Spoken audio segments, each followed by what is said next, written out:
Hello mga guys, welcome to my vlog. Ayan. Mag-ano ako ngayon. Magluluto ako ng isda.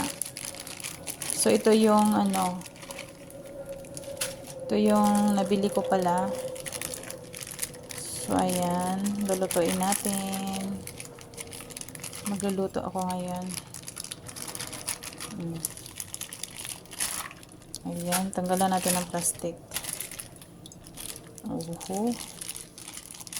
Ayan guys.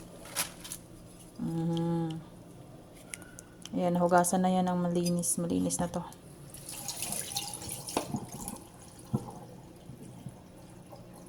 Hugasan lang natin ulit.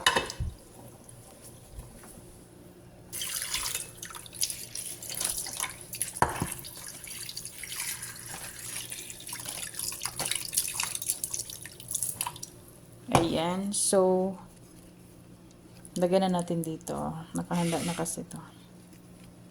Ayan. Okay.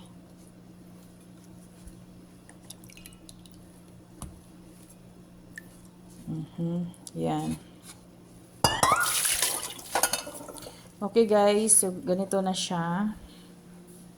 Okay. And then, nakahanda na yung aking dito, mga gulay, mga lamas, no? So, ito yung natin, ito yung ating luya. Naka-freezer kasi ito siya. Ayan. So, ilagay na natin dyan. Natin para masarap. Aywa. Okay. Then, ito guys, nilagyan ko na to ng asin. Ayan, nilagyan ko na yun ng asin. Suka. Okay. Kasi, gusto ko ilagay doon. Mix na siya. No.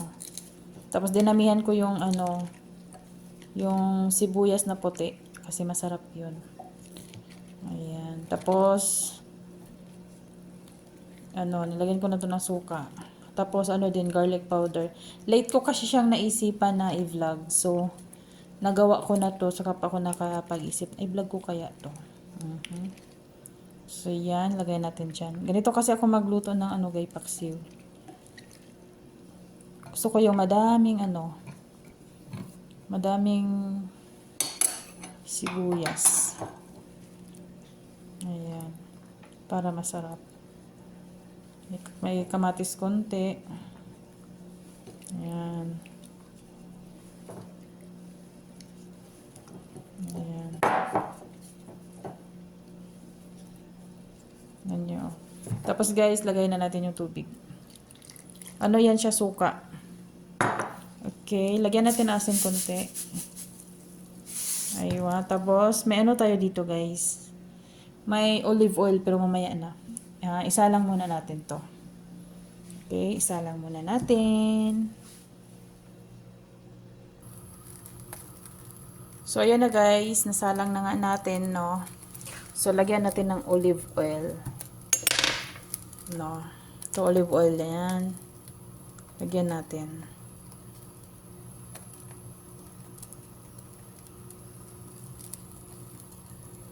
Masarap kasi pag may oil. So, ayan, takpan natin. Iwan natin yan ng mga 20 minutes. Tapos, dahan-dahan lang yung apoy. Yan, gusto ko yung ganun. Okay. Ayan guys, i-open natin. I-check natin kung luto na. Kasi nangangamoy isda na eh. Ayan, parang luto naman na siya. Okay. Tikman natin.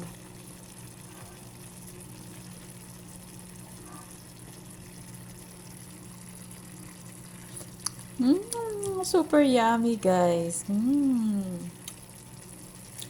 Wow. Sarap. Grabe, ang sarap.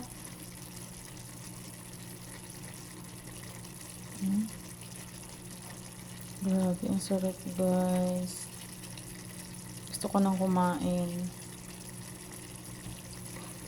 Ito na siya. So, yan, takpan natin ulit. Try natin ulit mamaya, ha? Gusto ko yung medyo mag-dry. Guys, ito yun na yung huling silip natin. Yan. Dinagdagan ko siya ng olive oil kanina. Okay na to. So, yan. Luto na siya. Sarap, no? Natatanggal na yung ulo eh. Kaya alam kong luto na siya. So, yan. Off na natin. Na siya guys, luto na siya. Oh, nilagay ko na siya sa plato. Tapos gusto ko lang siya lagyan ng mga dahon-dahon. Ayan. Ayan.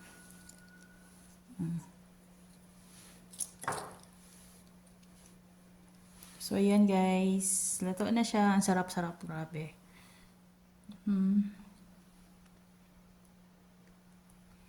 Lagay ko lang siya sa pinggan kasi pang thumbnail lang. Pero, ibabalik ko siya dyan after. Kasi dyan ko siya iinitin kapag kakain ulit ako. No? So, yan guys. Thank you for watching guys. Sana nag-enjoy kayo manood ng aking recipe. So, thank you for watching. Don't forget to like, comment, and subscribe. Okay?